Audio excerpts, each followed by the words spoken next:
আসসালামু আলাইকুম শিক্ষার্থী বন্ধুরা। ন্যারেশনের সেকেন্ড ভিডিওতে কিন্তু আমরা চলে আসলাম। আর আজকের ভিডিওতে আমরা আলোচনা করব অ্যাসার্টিভ সেন্টেন্স ন্যারেশন নিয়ে। আমি আগেই বলছিলাম যে পাঁচটা সেন্টেন্সের মধ্যে দিয়ে আমরা ভাগ ভাগ করে ভিডিওগুলো বানাবো যাতে করে তোমাদের বুঝতে সুবিধা হয়। এবং অ্যাসার্টিভ সেন্টেন্স ন্যারেশনটার মধ্যে তিনটা রুলস দেখাবো। তিনটা রুলস এর মধ্যে দিয়ে আশা করা যায় অ্যাসার্টিভ সেন্টেন্সের সকল সমস্যা মানে মোটামুটি এভারেজ ন্যারেশনের যা বেসিক দরকার আমাদের আশা করি ইনশাল্লাহ হয়ে যাবে। এর বেশি আর ধরার দরকার নাই। যার মধ্যে আমাদের প্রথমটা হচ্ছে এটা। প্রথমটা কি বলতেছে? বলতেছে রিপোর্টেড স্পিচে মাস্ট থাকলে তা পরিবর্তিত হয়ে হ্যাড টু বসে। অর্থাৎ ডিরেক্ট স্পিচে যদি আমি রিপোর্টেড স্পিচের মধ্যে যদি মাস্ট পাই, সেই জিনিসটা চেঞ্জ হয়ে হ্যাড টু হয়। কখন? এই দেখো, আমি ডিরেক্ট স্পিচে বলতেছে he said I must go there. এই যে মাস্ট কথাটা এখানে আছে, এই যে আমার মাস্ট, এই মাস্ট কথা যখন আমি ইনডিরেক্ট করতেছি দেখো তখন চেঞ্জ হয়ে হ্যাড টু হচ্ছে। এই দেখো, he said that he had to go there. অর্থাৎ এই যে মাস্ট কথাটা যখনই তুমি রিপোর্টেড স্পিচের মধ্যে দেখতে পাবা, অটোমেটিক তুমি সেটা ইনডিরেক্ট বানিয়ে কি করতেছো? হ্যাড টু বানায়। এখন দেখো, 2 নম্বর রুলস যেটা আমরা বলবো সেটা হচ্ছে রিপোর্টেড স্পিচে ইউনিভার্সাল ট্রুথ থাকলে তার পরিবর্তন হয় না।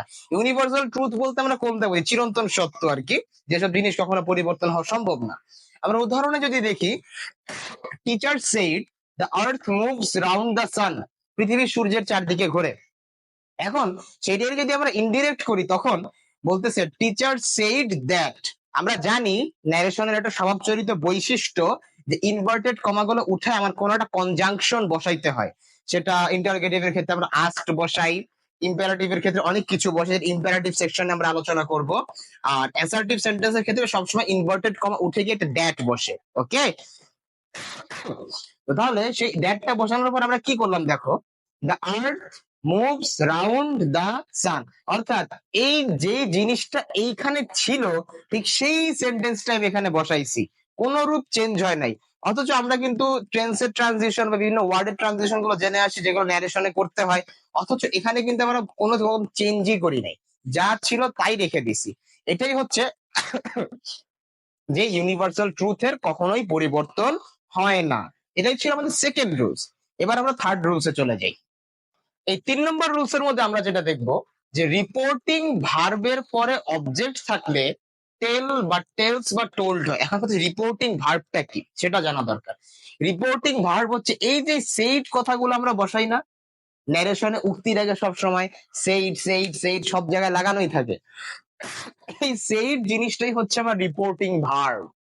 এবং এই সেইড জিনিসটার পরে যখন অবজেক্ট থাকে, অবজেক্ট জিনিসটা আমরা কিভাবে ক্ল্যারিফাই করি?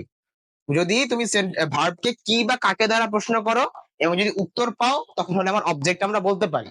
হি সেড টু মি, সে কাকে বলেছে? আমাকে বলেছে।